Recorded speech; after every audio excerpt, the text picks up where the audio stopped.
किसान भाइयों और बहनों नमस्कार। आज के वीडियो में हम गर्मी या जायद के मौसम में मूंग की खेती की जानकारी प्राप्त करेंगे।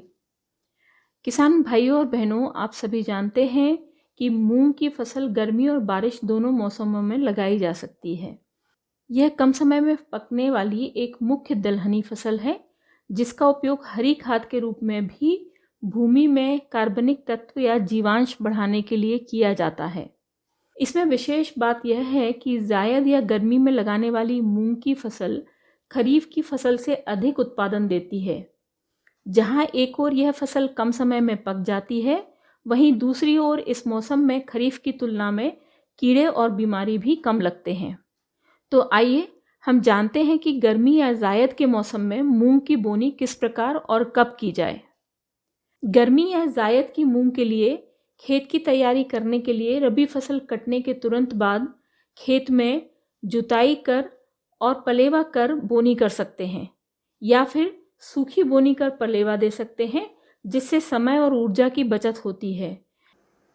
याद रखिए कि अंतिम जुताई के समय फसल को दीमक से बचाने के लिए फिप्रोनिल 4G की 10 किलोग्राम मात्रा प्रति एकड़ की दर से प्रयोग करें। गर्मी में मूंग की बुआई 15 फरवरी से मार्च के अंतिम सप्ताह तक कर सकते हैं। इससे अधिक देर करने पर नुकसान होने की संभावना रहती है। सबसे पहले हम ये जानते हैं कि गर्मी या जायद के लिए उत्तम किस्में कौन कौन सी हैं। किसान भाइयों, याद रखिए, गर्मी या जायद की फसल लेने के लिए लगभग 60 से 65 दिनों में पककर तैयार होने वाली किस्मों को चुनना चाहिए।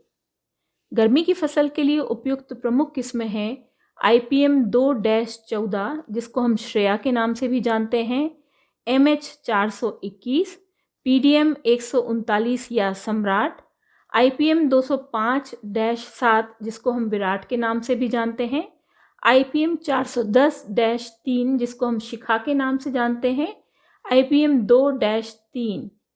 सम्राट के अलावा अन्य सभी किस्में पीला मोज़ेक रोग के लिए प्रतिरोधी हैं।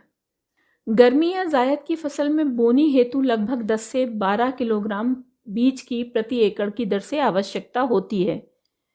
इस बीज को बोने के पहले फफूंदनाशी दवा, कार्बोक्सिन और थायरम दवा की 2 ग्राम मात्रा और फिर कीटनाशी दवा थायोमिथॉक्साम 25 WG की 3 ग्राम मात्रा से प्रति किलोग्राम बीज को उपचारित करना चाहिए। इसके बाद बीज को राइजोबियम और PSB कल्चर की 10 मिलीलीटर मात्रा से भी उपचारित करना चाहिए। इससे भूमि में मूंग की जड़ों में अच्छी गांठें बनती हैं और भूमि की उर्वरा शक्ति बढ़ती है। किसान भाइयों, मूंग की बुआई रेज्ड बेड प्लांटर या सीड ड्रिल से कतारों में की जानी चाहिए। जायद की फसल में कतार से कतार की दूरी 20 से 22.5 सेंटीमीटर और पौधे से पौधे की दूरी 8 से 10 सेंटीमीटर रखें। बीज को बोने की गहराई 5 से 10 सेंटीमीटर के मध्य होनी चाहिए। मूंग की फसल को उचित पोषण देने के लिए 2 से 4 टन गोबर की खाद का प्रयोग करें, जिससे मृदा का स्वास्थ्य और उत्पादकता बढ़ेगी। खाद देने के लिए यथासंभव फर्टिलाइजर कम सीड ड्रिल का उपयोग करें, जिसमें बीज और उर्वरक अलग अलग स्थान पर भरे जाते हैं। ऐसा करने से दोनों ही आदान वैज्ञानिक तरीके से मिट्टी में गिरते हैं, अर्थात खेत में उर्वरक का स्थान बीज से कुछ नीचे और बीज की कतार से कुछ हटकर होता है, ताकि बड़े होते पौधे को उर्वरक का पूरा लाभ मिल सके। पोषण तत्वों का निर्धारण मृदा परीक्षण आधारित अनुशंसा से करें अथवा अपने सॉइल हेल्थ कार्ड को देखें। अगर आपके पास सॉइल हेल्थ कार्ड उपलब्ध नहीं है तो 1 एकड़ की फसल हेतु लगभग 18 kilo urea, 100 kilo single super phosphate और 13 किलो म्यूरेट ऑफ पोटैश देना चाहिए। साथ ही साथ 10 किलो गंधक एवं 8 किलो जिंक की मात्रा का उपयोग भी 3 साल में एक बार करें। नत्रजन, पोटाश और फास्फोरस उर्वरकों की पूरी मात्रा बोनी के समय 5 से 10 सेंटीमीटर गहराई पर आधार खाद के रूप में देना चाहिए।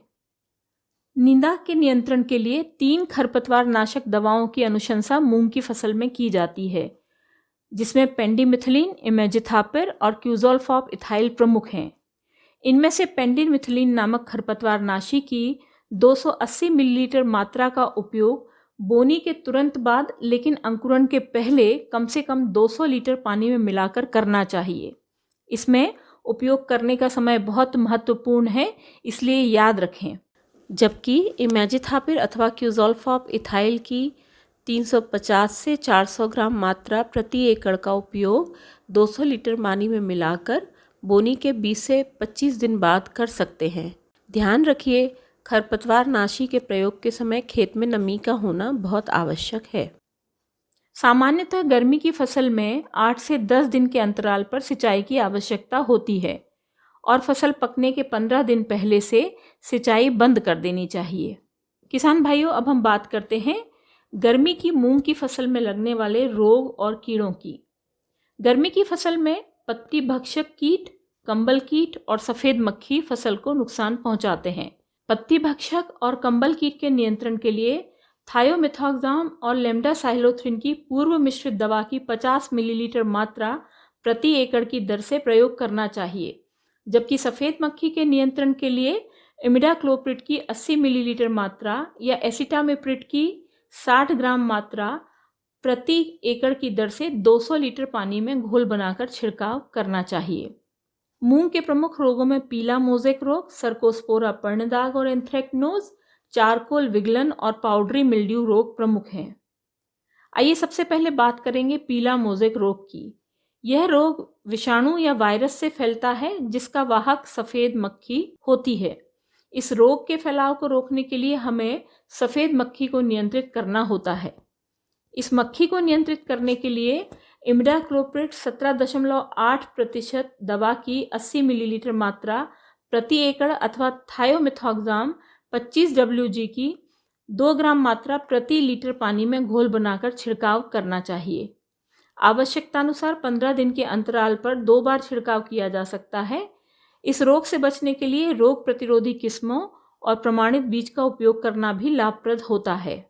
किसान भाइयों और बहनों, मूंग का दूसरा प्रमुख रोग है सर्कोस्पोरा पर्णदाग और एंथ्रेक्नोज। इस रोग के लक्षण दिखाई देने पर कार्बनडाजिम 50 WP की 1 ग्राम मात्रा प्रति लीटर पानी में घोलकर छिड़काव करना चाहिए।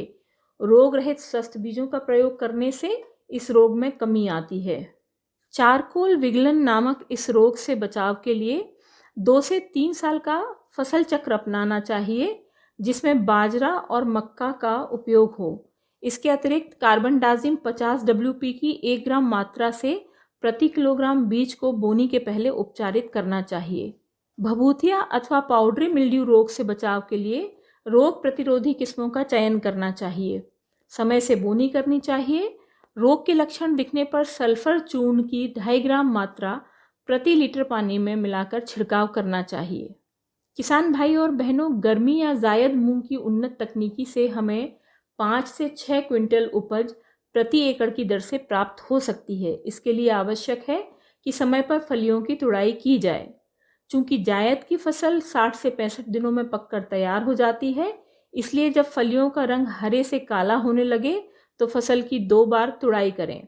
बाकी फलियों को उचित समय पर तीसरी बार में एक साथ फसल समेत काट लें। फसल को काटने के बाद उसे अच्छी तरह सुखाएं और खलिहान में बैलों को चलाकर या थ्रेशर से घाई कर लें।